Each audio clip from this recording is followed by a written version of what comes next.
देख रहे हैं ईट लव फूड, और ईट लव फूड में मैं हूँ ग्रिफन।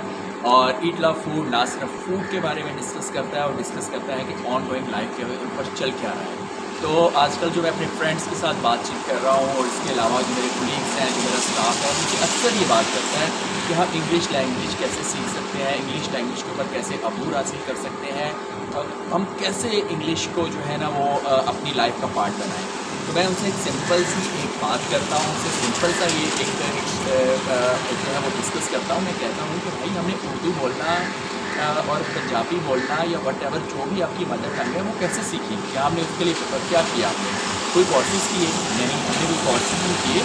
हमारे घर का जो इन्वायरमेंट था, हमारे घर का जो कल्चर था, हमारे पेरेंट्स आपस में बातचीत करते थे, डिस्कस करते थे, तो वक्त के साथ साथ हम इन चीज़ों को सुनते रहते थे। वो तमाम चीज़ें हमारी मेमोरी का पार्ट बन गई। जब वो हमारी मेमोरी का पार्ट बन गई तो वक्त के साथ साथ हमें ये पता चल गया कि हमने कौन सा वर्ड और कौन सा सेंटेंस किस जगह पे इस्तेमाल करना है। तो इसलिए किसी भी लैंग्वेज को सीखने के लिए एक इन्वायरमेंट क्रिएट करना बहुत जो है वो इम्पॉर्टेंट है, बहुत अहम है। तो हमने लैंग्वेज को कैसे सीखना है, इंग्लिश लैंग्वेज को हमने इंग्लिश मूवीज़ देखनी है, हमने इंग्लिश के अंदर चीज़ों को स्टडी करना है ताकि हम यूज़ टू हो सके।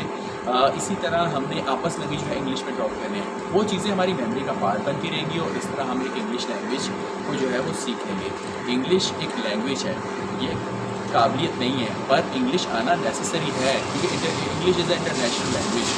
तो इन सब चीज़ों को साथ साथ जब हम लेके चलते हैं तो फिर ही हम अपनी ज़िंदगी के स्टेप्स को आगे बढ़ा सकते हैं और स्टेप बाय स्टेप आगे बढ़ते हैं।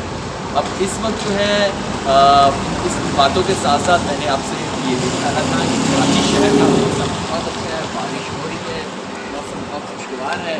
तो इस खुशगवार मौसम में हमें अपनी मोटिवेशंस के ऊपर भी बात करनी है, हमें अपनी पर्सनैलिटीज़ के ऊपर भी बात करनी है कि 70% अपॉर्चुनिटीज़ हमें मिलती हैं हमारी पर्सनैलिटी, हमारी टॉक और हमारी कोऑर्डिनेशन और कम्युनिकेशंस के ऊपर।